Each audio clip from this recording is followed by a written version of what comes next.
So, jealousy can be a lack of self worship or self love. Um, a lot of people get triggered when it comes to the power of the word self worship and even self love because people believe that idolizing another person is better than idolizing themselves.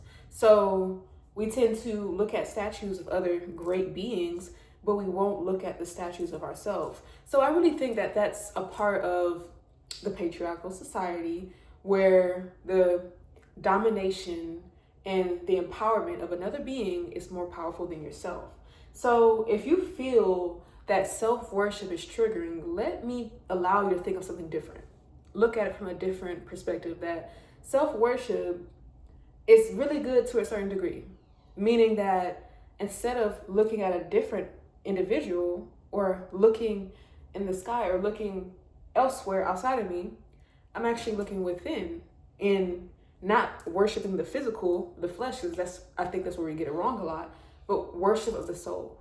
Okay, so it's a lot of things that I've been learning when it comes to the research and topic of, not only Greek mythology, but the histories of spirituality, and learning that people worship gods that are in the image of themselves, just like with Jesus Christ, and how the image of him is normally portrayed to be a European man,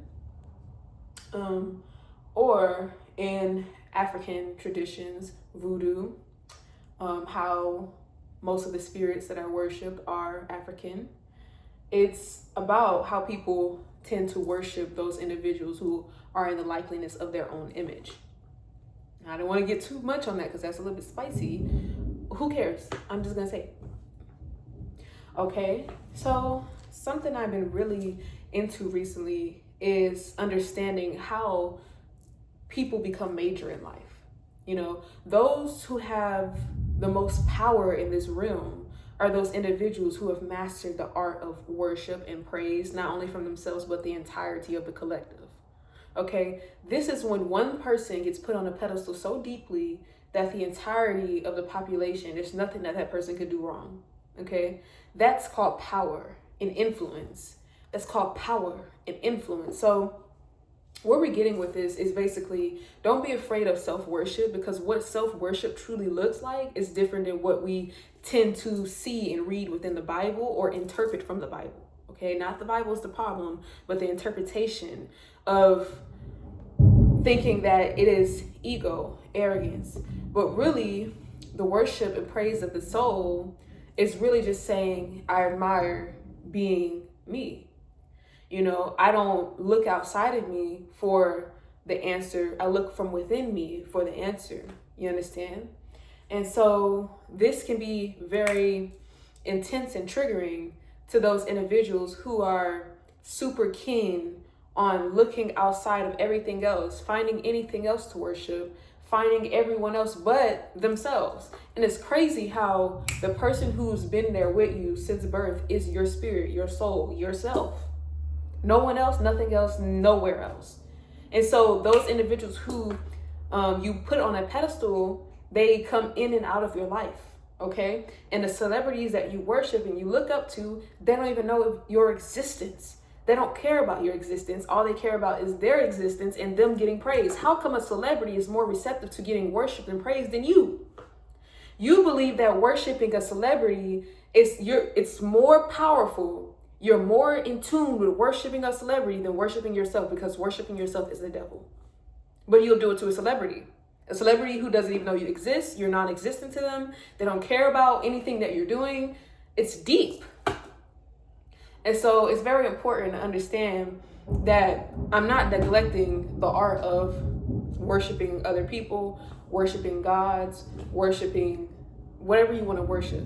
But I am saying, give yourself the time, the dignity, and respect to, if you don't want to use the word worship, honor yourself, basically. Okay? Because I know that word can be triggering to the mind of those individuals who've been taught certain things, especially by the patriarchal society, number one, or have been enslaved mentally to believe that everyone else outside of them is worthy of their worship and praise but them. Okay, so these are my unique perspectives. And I think I want to read some things to you guys to help you gain a little bit more inner and understanding.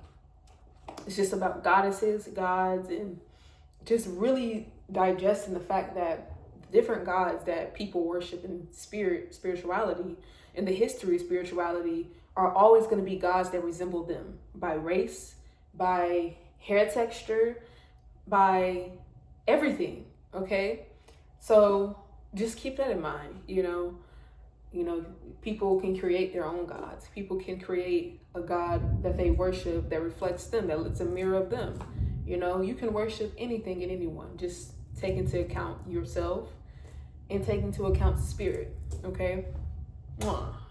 Love y'all, family. Check us on the next YouTube video. And please reach out to the Rose Family X for altar work, especially with the goddess Aphrodite. We have different goddesses that we work with. Just speak about what you want, whether it's a spiritual awakening, whether you want more things materialistically.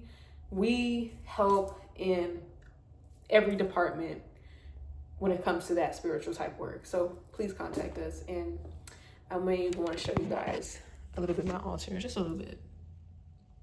Yeah, that's goddess Aphrodite, just reach out to us at the Rose Family X on Instagram. I love you so much. If you guys want to send donations or tips, I've also put my Cashapp down below. It's Goddess Euthalia. Again, it's Goddess Euthalia. Thank you. Your tips, your donations are very much appreciated. If you want any altar work, please just reach out to us. I'll be more than happy to help you and assist you. I love you, Rose Family. Stay intelligent, stay smart, stay being a goddess, stay honoring yourself. You're beautiful, you're prosperous, and there's no one else but you. There's nothing else but you. All right, y'all. Peace.